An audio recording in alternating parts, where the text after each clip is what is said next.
Hello, Scorpios. How's it going? Thank you so much for checking out my channel here at Reflexive Moon Tarot. My name is Sarah, and I will be hosting a reading for you for the new moon that we're just very quickly passing through now in Aquarius.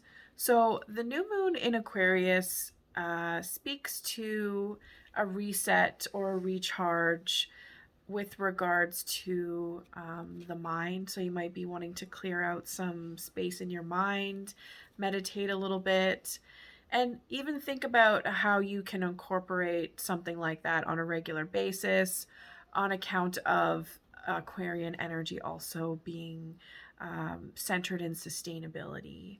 Aquarius was originally ruled by Saturn, so also very sustainable in nature. But when humans discovered that Uranus existed, that became the new ruling planet of Aquarius. So um, Uranus is the planet that governs technology, innovation, and also even being a bit of an outsider. So you may feel a little bit extra reclusive or have been for the past few days, and it may carry into like the next 24, 48 hours. This reading is not time specific. So from the time that I'm uploading it, that would be the 24, 48 hours. But afterwards, that may not be the case for you.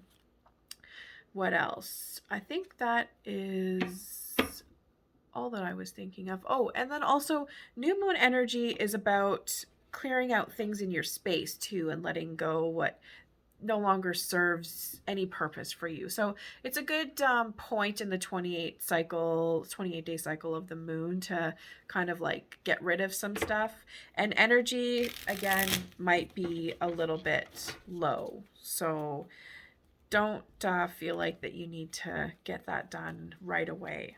There's some days that you can be working on that. So with that, let's get into some cards. I have the Adora Bizzle deck here, and we'll pull one oracle card to sort of set the tone, and then we'll pull some tarot.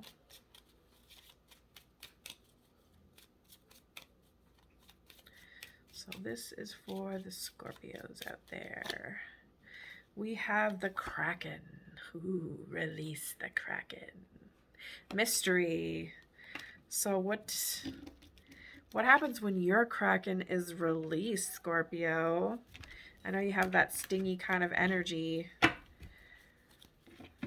But yeah. Mystery.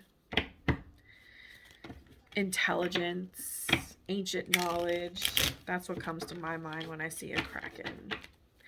And some good rum.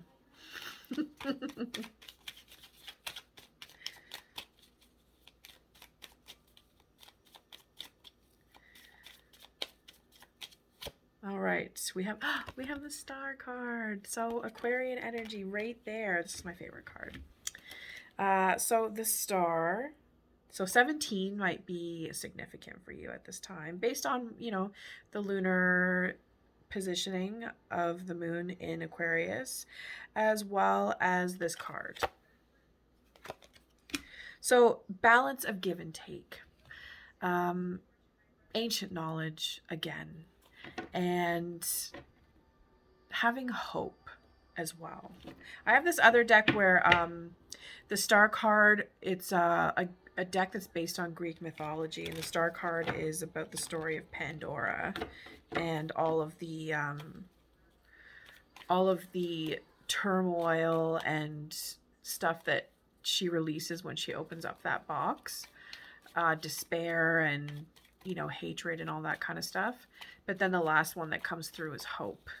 So it's really super important to have hope. Like, critical hope is really what keeps people alive for the most part when they're in dire straits, when they're having hard times. And even when times are good, I think it's important to foster hope and maintain that. With respect to folks who feel like things are maybe done for them or completed. So we won't get too much into that, but let's cross this. Let's see what's crossing this card. Turmoil. So actually reversed 5 of Pentacles means that things are really good. Things are going very well. So maintaining hope that that will continue, I would say, is what's going on here. So lots of like maintaining communication, you know, like when things get really, really good and we're sort of riding it out, and, you know, it can kind of either go to like kind of go 3 ways. Like on one hand, you can get a little worried about how good things are and hopefully not sabotage, but some people will sabotage when things are good. On the other hand, people can just assume that things are going to be perfect all the time and then not do any of the work to continue how well things are doing. And then you can take the balanced route, like that balance of give and take, and maintain the status quo with a good, healthy energy flow going back and forth. So let's see what's overlooking the situation. We have the Fool.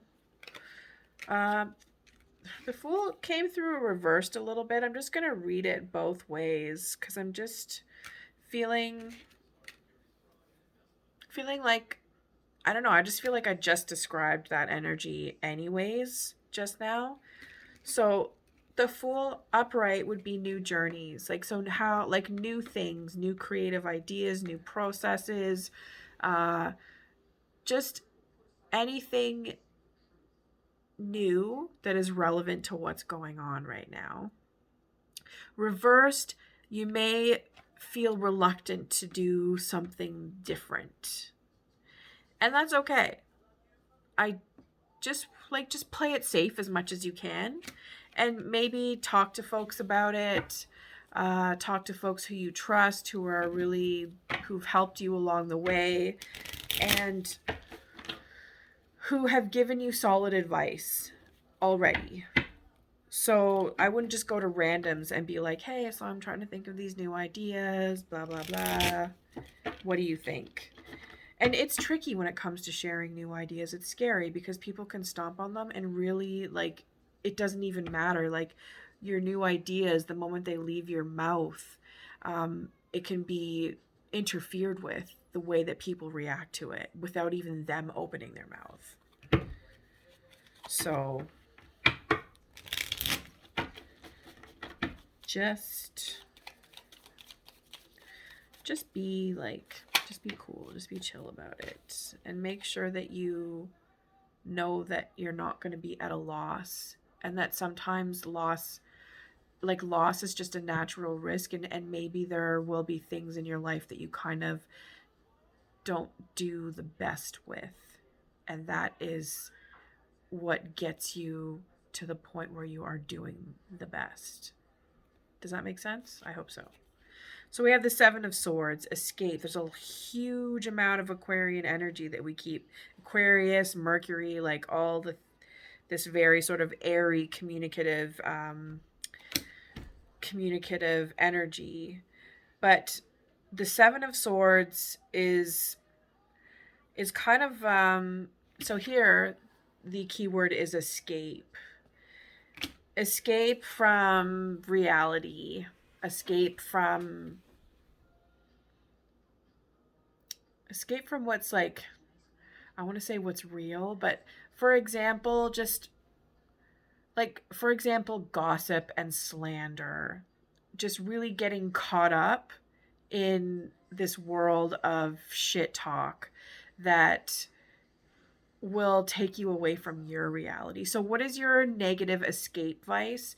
And particularly, what is the negative escape vice that really can damage your psyche or damage your karma even, or just politically put you in a place that is not reflective of who you are, or even if you're talking about somebody else, reflective of who they are, or is it going to really place them in a bad light?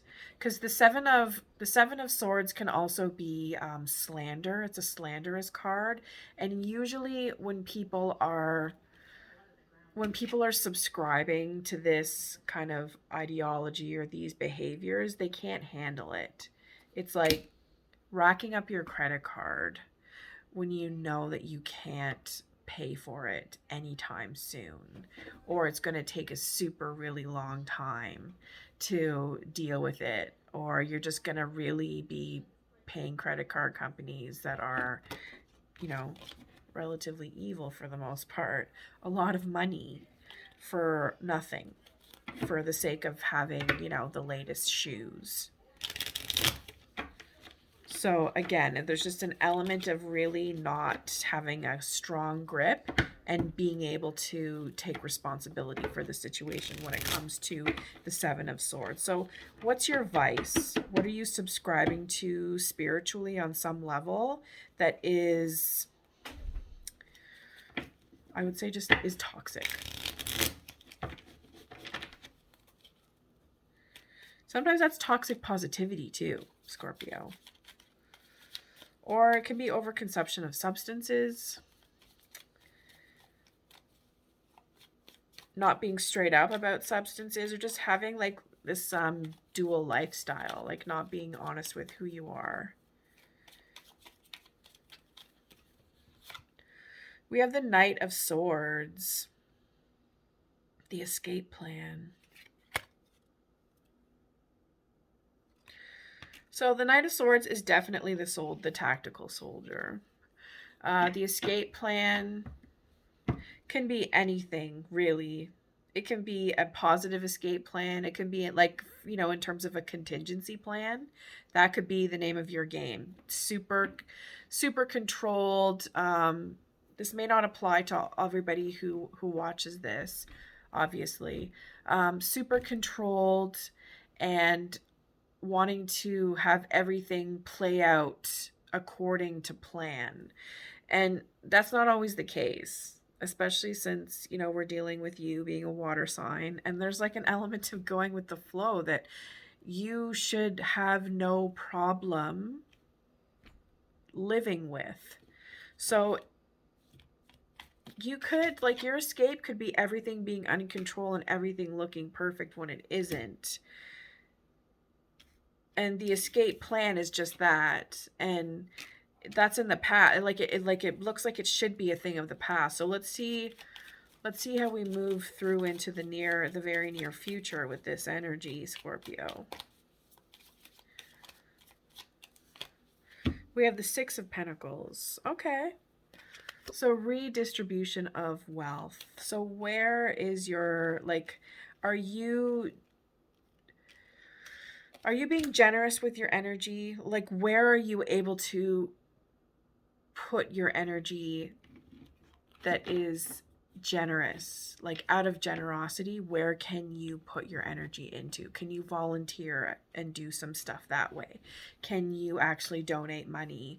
Or can you just really create some type of scenario or event that is for the purpose of like donating or creating awareness, like campaigning on some level? When it comes to the Six of Pentacles, it's all about everything related to philanthropy for the most part and generosity. So it looks like that is a gift that is going to present itself to you on some level within the near future. And I think that's really exciting. It's new opportunities. And it's such a great opportunity to network and connect and just really be around some like-minded people, or just people that are really all about a great cause. I mean, there's a dark side of philanthropy. We can always critique philanthropy. But I think that this is going to be all around for the greater good. And we have the Four of Swords. So you may want to take some time to yourself and really kind of sit with these new ideas, sit with this idea of like where you can put your energy into and sort of give back to community in a way that is genuine, especially. And making sure that consent comes first always. When it comes to giving back to community and philanthropy, you really need to do the work, do that, I guess, market research to see if it's something that, to see what the community wants. So making sure that, things like free, prior, and informed consent before just trying to throw money at somebody, or, just not using a community for the purpose of making yourself look good. So there's ways that you need to, like, from the ground up, have it be so that it is able to be received in the best way possible. And we have the Ace of Pentacles. So within your environment, people know that you're not really grounded at this time. They see, like, you may have been on some like awesome high for whatever reason. You could be like just honeymooning it with a new relationship, or putting yourself out there career-wise, like really moving up and super, super busy. But you might be spinning out, and you may really need to take this time for yourself. So your attitude, like, what you need already with this Four of Swords. You need to sort of like regroup and revisit everything that has happened in the recent past, so that you can process it mentally and adjust, because you've changed a lot. A lot has changed you. And that's amazing. Like, you're growing. That's what we do as human beings. We age and we change, and we adjust ourselves accordingly. But right now, there's something that that you're not really grounded about. There's just something that you kind of need to get real about. And I have no idea what it is, but maybe just what you're rooted in. You just need to set roots even somewhere, like have a true home front and not feel like you're all over the place. Make sure that you decide on what that place is for you, and plan what, amount of time you can stay away from where you find yourself rooted. There has to be a cycle of rerouting, for perhaps in your schedule. So I'm just trying to think of how it would relate more so to the Six of Pentacles, but let's see what the hopes and fears have to say.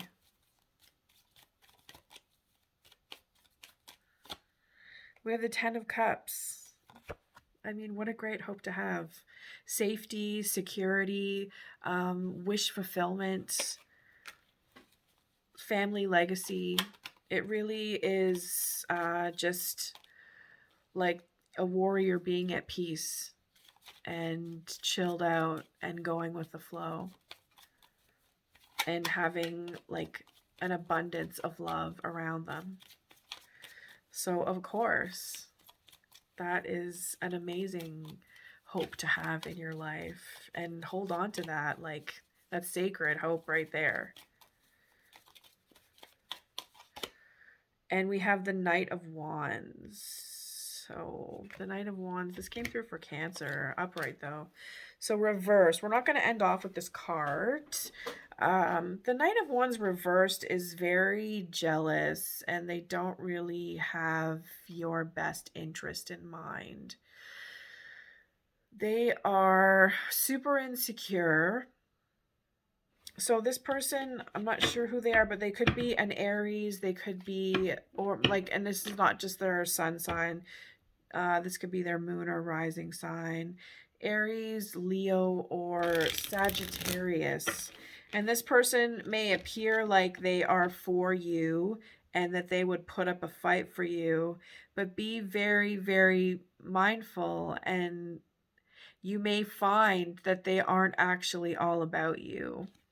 And it's too high of an expectation to have somebody be all about you, but there is something to be said about when a person is willing to show up for you.